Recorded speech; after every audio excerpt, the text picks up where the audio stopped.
여러분 안녕하십니까? 이어서 경남 소식 전해드립니다. 민선 8기 단체장의 재산 검증 순서 박종우 거제시장입니다. 박 시장의 농지는 올해 초까지 운영하던 통영의 리조트 주변에 또 있는데요.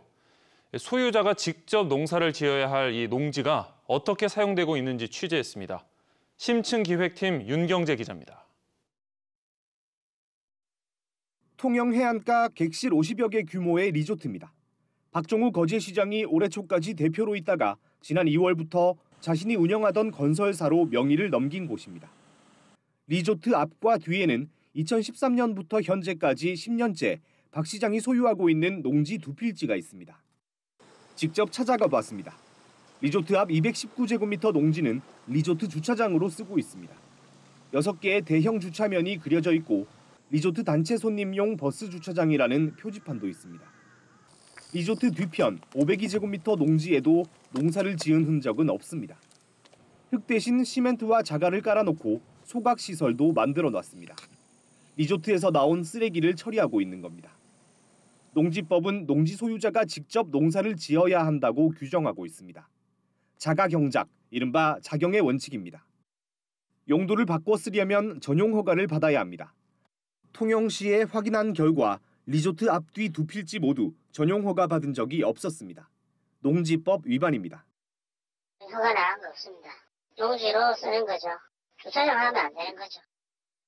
농지 전용을 하려면 자치단체의 허가를 받은 뒤 공시지가 30%의 전용 부담금을 내야 합니다. 앞서 박 시장의 거제 가족묘를 포함해 통영의 리조트 주변 땅까지 모두 3필지의 경우 올해 공시지가 기준 농지 전용 부담금이 800만 원으로 추산됩니다. 박 시장은 허가 없이 부담금도 내지 않은 채 농지를 불법 전용한 겁니다. 온전히 농지로만 존재하는 땅으로 보여지고요. 농사를 짓지 않거나 나아가서 주차장이라든지 소각장으로 사용하게 되면 너무 대놓고 그 농지법을 정면으로 위반한 것처럼 보여집니다. 박 시장은 통영의 농지 두 필지를 허가 없이 리조트 운영에 이용한 사실을 인정했습니다. 네, 인정합니다. 혹시 원상복구 계획이라든지 그런 거는 좀 그래 하라고 하죠 뭐. 한편 박 시장은 8억 5천만 원으로 신고한 부인 명의의 거제시 수월동 625제곱미터 농지에 대해선 스스로 농사를 짓고 있다고 밝혔습니다. KBS 뉴스 윤경재입니다. 창원시가 수돗물 유충 사고에 대한 홍남표 시장의 공식 사과 기자회견에 참석한 일부 언론사에만 광고비를 배정한 사실이 확인됐습니다. 창원시의 언론사 광고 예산은 한 해 15억 원 규모인데 뚜렷한 기준도 없이 선심성으로 집행되는 것 아니냐는 지적이 나옵니다. 황재락 기자가 보도합니다. 홍남표 창원시장이 취임 후 마련한 첫 기자회견. 수돗물 유충 사고에 대한 공식 사과 자리였습니다. 사고 발생 16일 만이었습니다. 시민 여러분들께 불편과 염려를 끼쳐드린 점 머리에 숙여 사과드립니다. 이례적으로 토요일 오후 5시에 마련된 기자회견. 불과 3시간 전에 확정돼 일부 언론사만 참석했고 창원시 자체 온라인 방송으로 중계됐습니다. 오늘 브리핑을 모두 마치겠습니다. 감사합니다. 주말에 나와주셔서 감사합니다. 누적 조회수는 1,200여 차례에 불과합니다.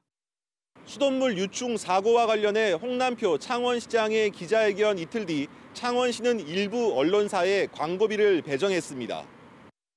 창원시의 최근 한 달 언론사별 광고 홍보비 지출 내역을 보면 5개 언론사에 110만 원씩 모두 550만 원입니다. 이들 언론사는 모두 지난달 23일 창원시장의 기자회견에 참석한 곳입니다. 창원시는 이번 광고비 지출에 대해 제대로 된 설명을 하지 못합니다. 꼭 참석했다고 해서 그건 집행한 건 아니고 평상시에 좀 소외됐던 언론사 그런 언론사들을 위주로 집행을 했던 것 같아요. 창원시 의회는 선심성 예산 집행이 아닌지 따질 예정입니다. 기자회견에 참석했던 언론사에게만 집행됐던 것은 어떻게 보면 선심성이라고 보여집니다. 그래서 다음 달에 있을 행정사무감사에서 이 부분 분명하게 짚고. 창원시 언론사 광고 예산은 한 해 평균 15억 원 규모. 뚜렷한 기준 없이 집행되는 자치단체의 언론사 광고는 예산 낭비로 이어질 수 있다는 지적이 나옵니다. 원칙과 기준을 가지고 체계적으로 집행하고 있지 못하다. 자의적으로 활용하고 있다라는 인상을 지울 수 없습니다. 정부 광고가 효율적으로 사용되어서 시민들의 예산이 낭비되지 않도록. 수돗물 유충 사고에 대한 뒤늦은 창원시장의 공식 사과에다 주먹구구식 언론사 광고비 배정까지 민선 8기 창원시정이 시작부터 엇박자를 내고 있습니다. KBS 뉴스 황드락입니다.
오늘은 밝고 시원한 옷차림 해주시는 게 좋겠습니다. 어제도 더웠지만 오늘은 어제보다 더 더울 것으로 예상되는데요. 대부분 지역에서 몸으로 느끼는 최고 더위가 31에서 33도 내외까지 오르겠고 어제보다 1에서 2도가량 높겠습니다.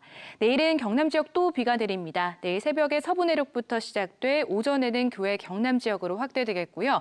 밤까지 이어지다가 가끔 비가 오겠습니다. 예상되는 강수량은 5에서 30mm입니다. 오늘 아침까지는 안개로 인해 시야 확보가 어려운 곳이 있겠습니다. 경남 남해안과 일부 경남 내륙을 중심으로 짙게 들이올 것으로 예상되니까요. 서행 운전하셔야겠습니다. 현재 기온 어제 같은 시각과 비슷하거나 1에서 2도가량 낮습니다. 21도 안팎을 나타내고 있고요. 한낮에는 30에서 33도까지 오르는 곳도 있겠습니다. 서부 지역은 거창이 19도, 함양과 산청, 사천은 20도로 출발합니다. 낮에는 32에서 33도가 예상됩니다. 오늘 오후 동해남부 앞바다로는 비가 내릴 것으로 예보돼 있습니다. 오늘 바다의 물결은 먼바다로 최고 2m가 예상됩니다. 내일 아침에는 열대야 기준선인 25도를 웃돌며 밤사이 다시 열대야가 나타나겠고요. 더위는 오늘과 비슷하겠습니다. 기상정보였습니다. 민선 8기 전국 특례시 시장협의회 정기회의가 어제 경기도 용인시청에서 열렸습니다. 이번 회의에서 창원과 경기도 수원 등 전국 4개의 특례시장은 이상일 용인시장을 시장협의회 회장으로 선출하고 특례시 특별법 제정과 자치분권 강화를 위한 특례시의 대응 방안을 논의했습니다.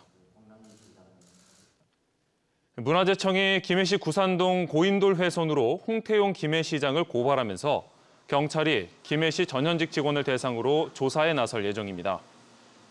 김해 중부경찰서는 고발장 내용을 검토한 뒤 문화재 정비 사업을 담당한 김해시 직원을 소환 조사할 예정입니다. 진실 화해를 위한 과거사 정리위원회가 6.25 전쟁 전후 민간인 학살과 관련한 전국 유해 매장 실태 용역을 한 결과 경남에서는 2곳에서 유해 발굴이 가능하다고 밝혔습니다. 진실 화해위가 제시한 경남권 유해 발굴 가능 지역은 진주시 명성면 관지리와 창원시 마산하포구 심리 2곳이며 모두 국민보도연맹 관련 학살입니다. 가덕 신공항 건설 사업 타당성 평가와 기본계획 수립 용역을 위한 재입찰 결과 1차 때와 마찬가지로 유신 컨소시엄 1개사만 참가 의향서를 제출해 유찰됐습니다. 하지만 재공고 이후 수의 계약을 할 수 있어 국토부는 유신 컨소시엄을 상대로 기술 능력 평가에 들어갔고 다음 달쯤 최종 선정 결과를 발표할 예정입니다. 익명의 독립운동가 후손이 창원대학교에 대학 발전기금 1,000만 원을 냈습니다. 익명의 기부자는 창원대 박물관에 전시 중인 하와이 이민 1세대 묘비로 본 삶의 궤적 전시와 관련해 독립운동가를 찾는 일에 힘을 보태고 싶다는 뜻을 전한 것으로 알려졌습니다. 경상남도가 추석을 앞두고 온누리 상품권 환급 행사를 추진합니다. 이번 행사는 최대 3만 원까지 환급받을 수 있습니다. 지금까지 경남 소식 전해드렸습니다.